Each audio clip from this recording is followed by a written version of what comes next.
So, another day. I'm learning how to write a great American novel. Um, I'm picking up on the last video, which I talked about brainstorming, and we also talked about levels of conflict, and then I mentioned brainstorming. Brainstorming is available. People do brainstorming in every field. It's when you step back from a situation or a problem or what to do, and you just come up with all kinds of crazy ideas. Um, Now, there's many ways of brainstorming plot issues, and one of them is just getting a paper and pencil and writing down, any weird idea that comes to you. And it is not about censoring, and it's not about reductive thinking. It's all about expanding. It's about creativity. It's about just thinking any stupid thought at all and expanding your, being inductive in your thinking, not reductive in your thinking. No one knows. You don't have to tell anyone what you're thinking. It's just for you and how to expand your story and make it interesting. The advantage of brainstorming is a lot of times you think of a story, like I mentioned when I talk to you, I talk about, well, this could be the situation, this could be the situation. He has health issues, his wife isn't, she wants to go on vacation. So I'm just coming up with those things. And those are the first things that came to my mind. They're not brilliant plot points at all. It'd be much more interesting if I took the time to just write down all kinds of other ways that other plot ideas. Your first ideas are usually not your best because you're sort of still thinking. You're still in this kind of confined thinking where you're just pulling things out that you know. But when you create a story, what makes it interesting, not just for you to write, but for the readers to read, if there's a spin, if there's a little bit of a difference in something that is different in the plot that they haven't read before. And I say this a lot, and I say, every story has been written before. That is not true. That is not true at all. Every story is unique. And every story is told through one author who has his own spin on the world. So, that whole every story is the same. I mean, there's generalities. And if you choose to see the world in generalities, then yeah, everything's the same.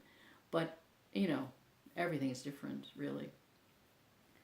So brainstorming comes in, you can bring it into your major plot, you can bring it into your minor plots, you can bring it in when you're stuck, when you don't know, and you can bring it into dialogue.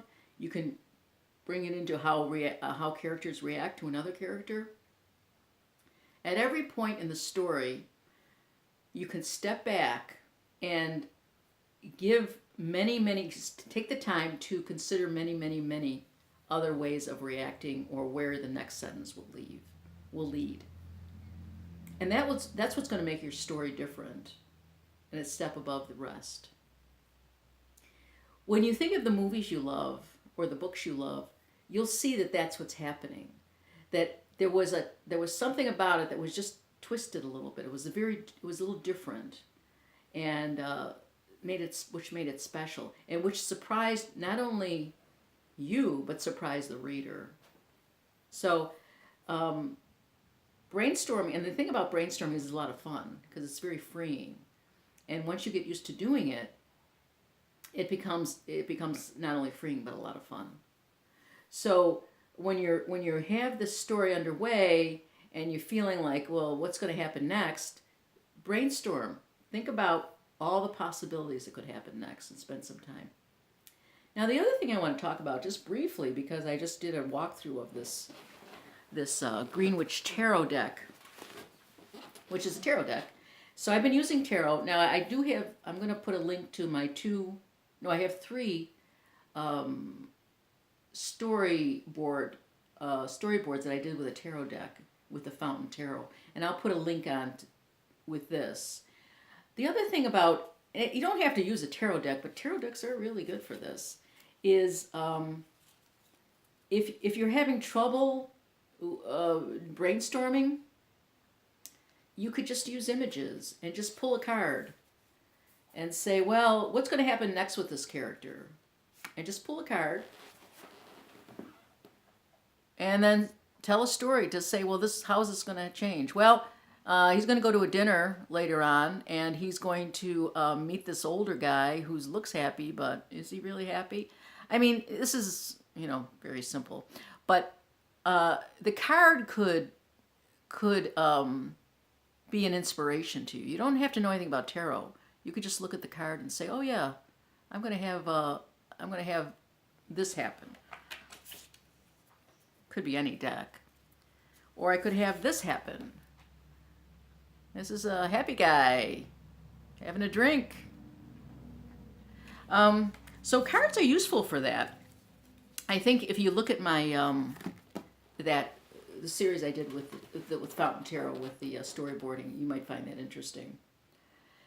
So when you do, every level, at any point in your story, you can do brainstorming. As I said, whether it's a line of dialogue where sometimes there are human situations that are kind of, common to not common to all of us, but expectations. Let's say, a man finds a woman in bed with his best friend. So what does he do? Well, in a story, he'll go after the man, and he'll run into the bedroom, and he'll grab him, and there'll be a big fight, and it's kind of expected, though, that he would do that. But what about if he walks in on his wife and his best friend? What else can he do? What are other options? Maybe the option is just the opposite. Like, he stands there, looks at the two of them, and says, oh, you look busy. Can I get you a drink? How about some breakfast? Can I get some breakfast for you? Now, that's something you could do. You could have him walk in, look at the two, and say, how about I get you some breakfast? And everyone will be shocked. I mean, you'll be shocked, and the reader will be shocked. Well, that's a strange reaction.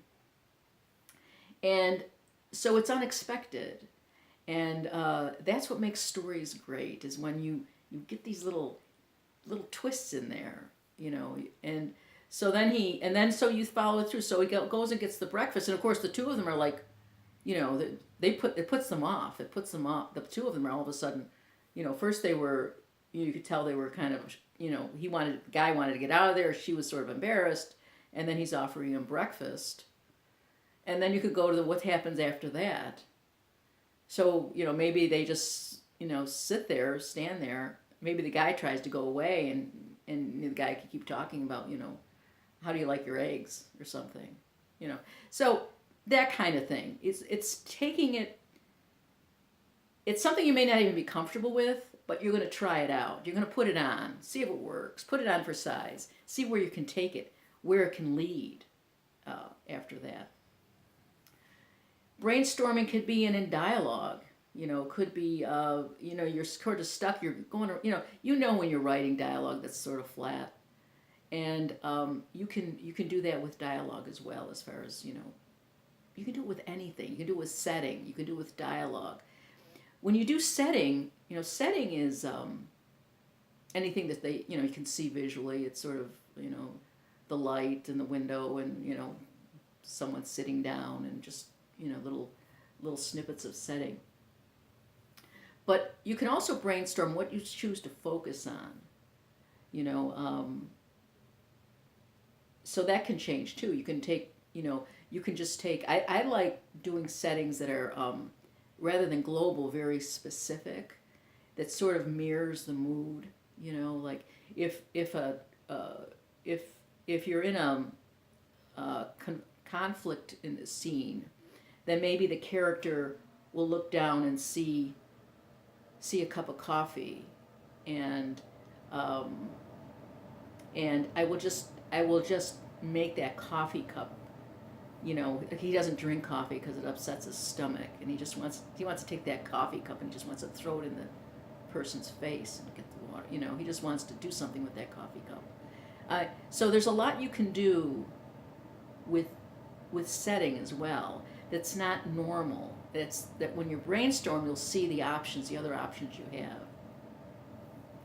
When you do this often enough, not only does writing get more fun, but you'll really make a very unique story, a story that's really your own. So brainstorming, you can do it with pictures, you can do it with just your mind, you can try to look at things from different perspectives. What does he see? What does he imagine she's seeing? All kinds of things to just as a jumping off point to make your story, give your story more interest and intrigue, and step away from everyday, common, overused phrases, settings, storylines. You want to overcome that if you can. And you can, of course. It's very easy. So that's about brainstorming. I'll talk more about it, certainly, as we go through more story aspects. So that is it for today, for me. Have a great day.